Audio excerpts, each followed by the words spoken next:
Hey everybody, welcome to an episode of the Fantasy Football Fallout. Now we are talking about 2020 fantasy football. Yes, it is never too early, especially for Dynasty leagues. That stuff happens all year round.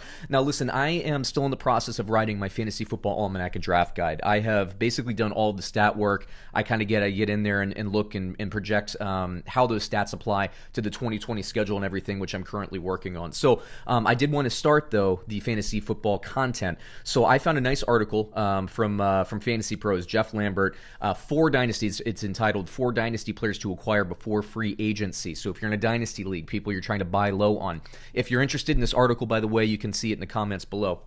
But let me quickly kind of summarize and react to it. First one on the list is Eric Ebron, tight end, which I like, but I think the sweepstakes here is Ebron going to end up in New England? Is he going to be that tight end that, while not taking over for Gronk and not filling entirely that Gronk hole, a guy that can be a weapon for Tom Brady, especially in the red zone? I mean, he's been fantastic in the red zone for the Colts over the last couple of years. The problem with Ebron is he famously shut down his season. He made a business decision, decided that he did not want to be really involved in that Colts team, which was vying for a playoff spot late in the year. They really were. So, I don't know that he's the kind of personality that Bill Belichick is really going to seek. So where can he go? I mean, there are a lot of options, a lot of teams that are looking for a tight end. Certainly, the Green Bay Packers needed to upgrade from Jimmy Graham. So while he's out there, I don't love him as a buy low candidate because you're going to incur a lot of risk. It all depends to me on where he ends up. And I know that's the name of the game this time of year, but I'm a little bit of a seller on Eric Ebron. I think you can do a little bit better with a guy like TJ Hawkinson, who didn't wow people his rookie year. But remember, Matt Stafford was throwing really well, and then he got hurt. Hawkinson got hurt. A guy like him, or a guy like Gesicki, who started to ascend later in the year, a guy like Noah Fant who started to ascend later in the year. I like these rookies that didn't necessarily meet the hype, but did show progression in the last 8 weeks of the season, so I'll leave that there. Next one on the list is Dante Pettis.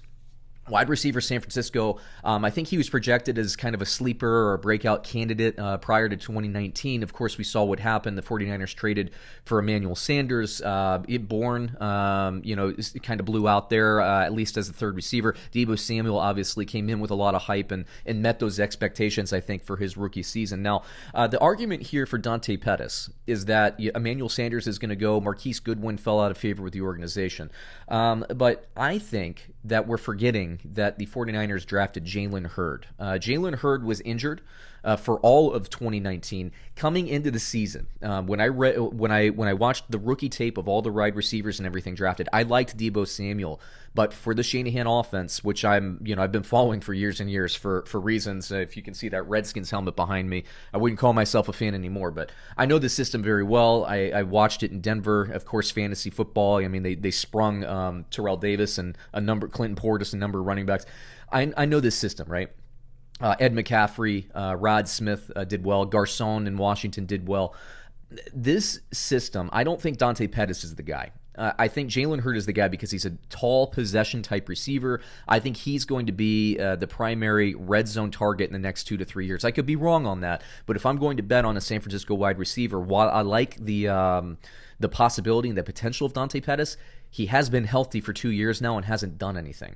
Okay, I think Jalen Hurd, when he comes back, first of all, I think he's somebody you're going to be able to pick up in the very last round of the NFL draft, or of your draft, because everybody will forget about him. We still don't know who's going to be snapped up by San Francisco in free agency or the draft. But Jalen Hurd, they like him. He's the possession guy that can run that deep in, those deep post routes that Shanahan likes to call. I think he's going to be the guy in San Francisco, so respectfully, I disagree. By the way, the author of this article is Jeff Lambert. If I didn't mention that, his Twitter handle is at Jeff Lambert. That's Jeff with a G, so it's Geoff. It's Jeff Lambert 77. So great article. I'm not criticizing or throwing shade or anything. The next two, I should say, are both Minnesota Vikings. Now you have Chad Beebe and you have BC Johnson of Minnesota. The argument, of course, being that Stephon Diggs, the salary cap, everybody knows about the salary cap situation in Minnesota. Is Diggs going to be on the move? Is he going to go to a place like New England? I don't know. I don't love Beebe.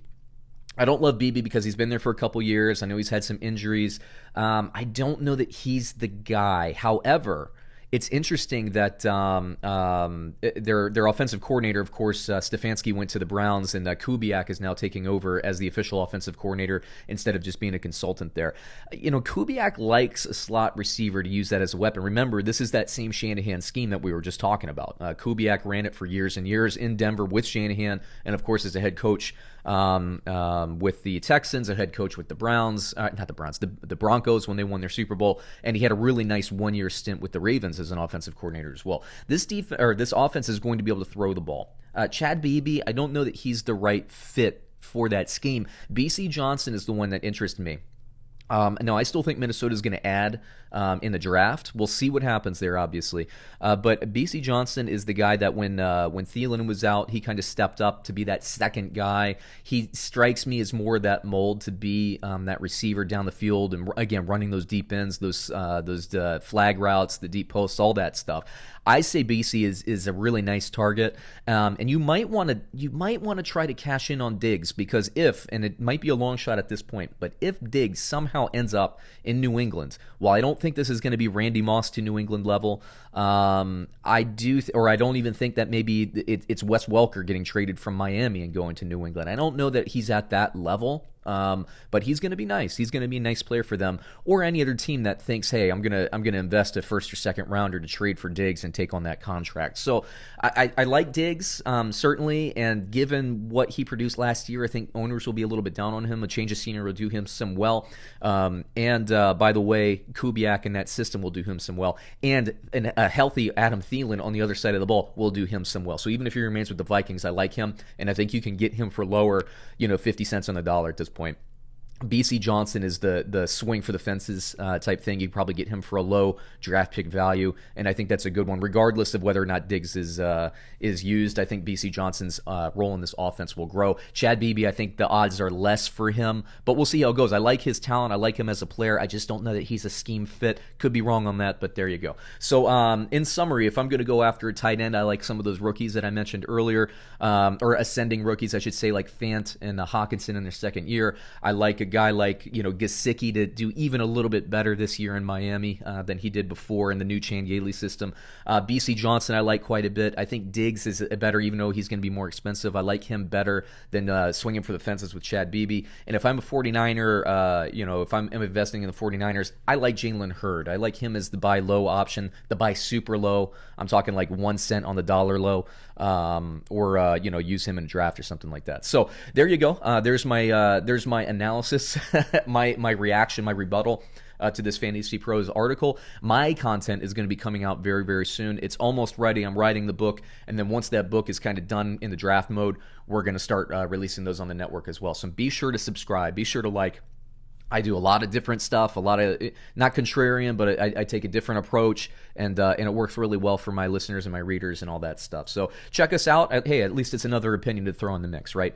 Like, subscribe, comment if you agree, disagree. If you like somebody we didn't mention before, which, by the way, spoiler alert for my book, Dante Johnson, James Washington in Pittsburgh, pick them up, okay? They did pretty well, and they were borderline starters with the crap that they had at quarterback all year. Those Steelers young wide receivers, I think they're going to be very interesting. But there's a little spoiler, a little teaser for what I'm going to be bringing analytically in the fantasy football season. So once again, like, subscribe. We appreciate you watching, and catch us on another video soon.